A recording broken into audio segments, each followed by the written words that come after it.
Hello and welcome to the Agatebay YouTube channel. I'm Joshua Ritter and I have a personal experience with these Dryhead Agates. If you haven't watched the video yet, you can see it upright in the corner here and watch it right after this video, because there's some interesting information about what's been going on there. So these Dryhead Agates, these are all old stock material. So I bought the probably largest amount of rough Dryhead Agates that is existing in the entire world. I bought it from a miner who's been operating there for a couple of years, and I pretty much bought the entire mining operations from years of his mining efforts. So let's see what's happening with these rocks, and yeah, let's get started.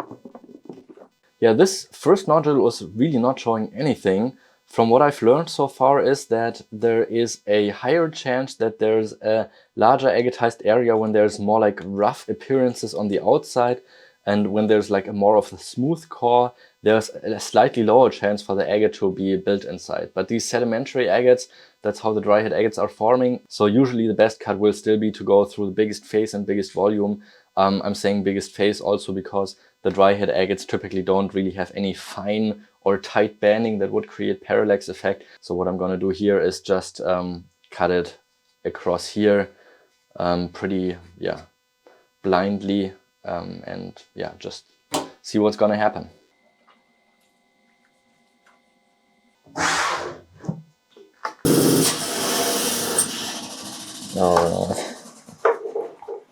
Okay, we have the first flyer. There's just nothing inside, just some tiny agate lines there, but this is really not anything. The second piece is also not showing any windows. You can just see this area here with which is like a calcite crystal growth on top of a healed fracture. So it could be that there's some agate hiding below. We just are not able to see it. I don't see any hints yet. So I think I'll just be okay ignoring it. You see there's more of a rough pattern here on this side and a little bit here on sections on this side. So if these are actually from agate formations, then it looks like it will be going all the way through, but with a tendency of maybe being a little bit more of it here on the right hand side from our view. So I will cut it also for the biggest face again, but probably just with a very slight lean towards the right hand side. It's sitting in all nice. So let's lower it on the blade and get it started.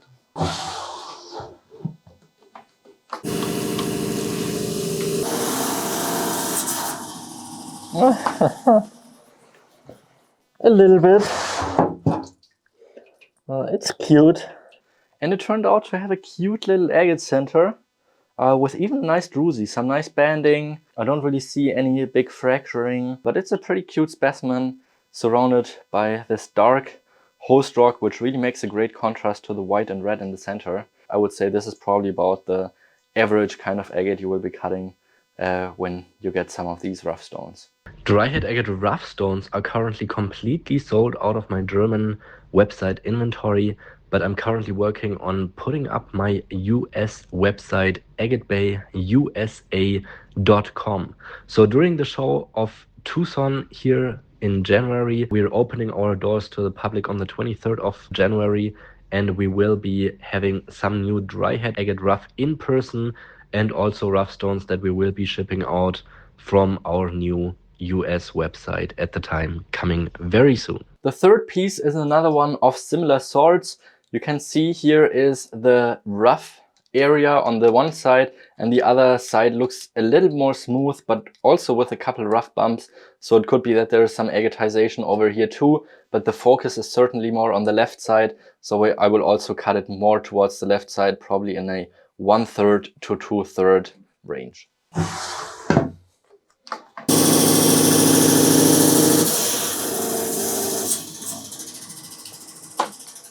Oh, bummer. Just another one with a tiny little agate center, not much going on here. You can see it has like little tiny agate centers all over the entire piece and one slightly larger one up there. But of course it's not what we were looking for. So my hopes were not heard, and this is flying into the trash. Here's another pretty unsuspecting nodule. You can see not really any hints. I'm gonna cut this again here just for the biggest face. Probably a little more towards the left side since it's just a little bit wider on that side. So I want to even it out by cutting a little bit more to the left. Sitting in just like I'd like to cut it. And now let's lower it onto the saw blade and start cutting.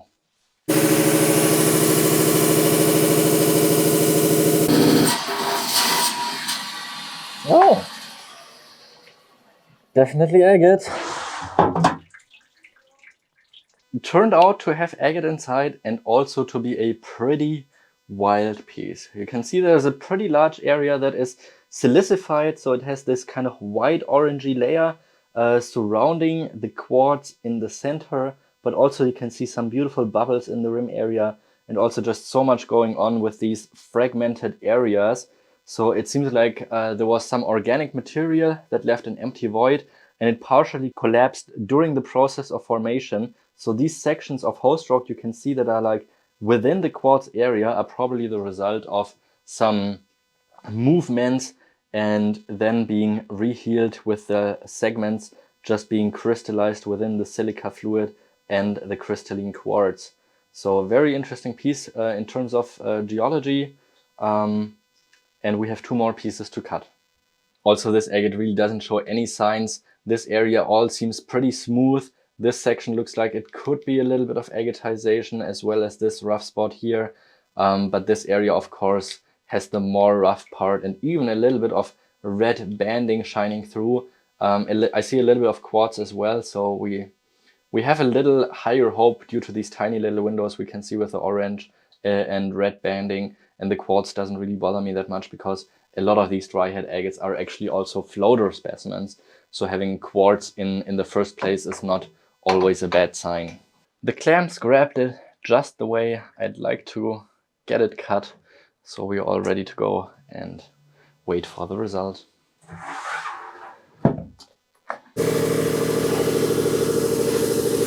I guess it was a pretty lucky cut because with those dryhead agates you really just never know where the agate is really hiding inside because they don't follow the same pattern like volcanic agates where you know in the very center of the volume there's usually also the most banding. But here I just really perfectly hit the center of the nodule with both halves having the tiniest bit of druzy.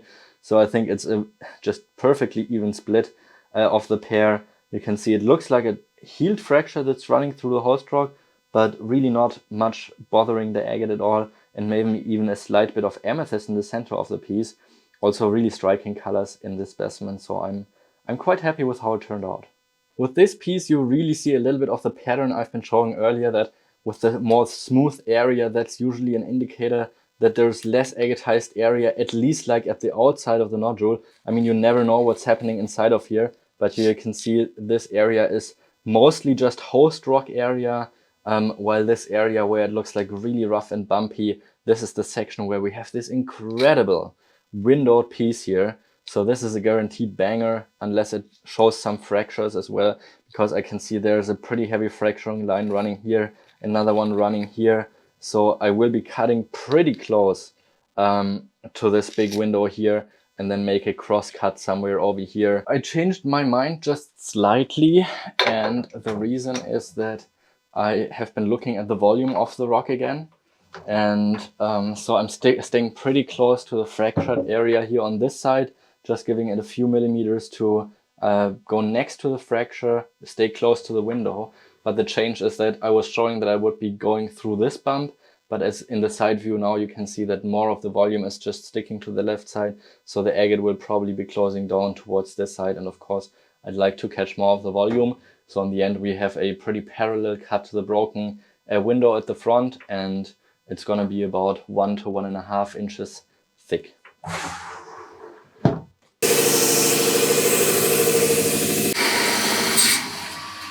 Oh, wow. Wow. I thought we are probably already peaking with the size of this window and that from here it's just going to get a little smaller, but I was mistaken. It opened up to a wonderful druzy, fully banded and in the large half with the perfect calcite cube in the center of the druzy. Absolutely stunning specimen, great banding, great colors. You can see it's a multiple floater towards the center. The druzy with the calcite, of course, is the absolute highlight here in the thicker half, but this is a really killer cut, and of course a special one in a quality you just don't get to cut very often. Here we are. All Dryhead agates have been cut, but not all of them are still with us. We had 2 pieces that left us early because I just had to throw them away. I couldn't look at them any longer. But I would say these 3 pieces are pretty representative of what most Dryhead agates will probably be cutting like. Since this is a sedimentary rock, a lot of time the agate center is just so unevenly spread in these nodules. You don't know where it is. It could also be that the agate center is not here, but just starting half an inch further back, and then you could cut it and you're just cutting in the wrong place. So recutting these Dryhead agates is sometimes a pretty good idea. But I'm happy with how they've been turning out. And the last one, of course, is not representative of what you usually get to cut. This large, beautiful window already gave a little bit away, but it is just so much better than I could have imagined. Like this perfect calcite cube in the center of the druzy is really such a rare highlight. So this is just an incredible specimen for a Dryhead agate.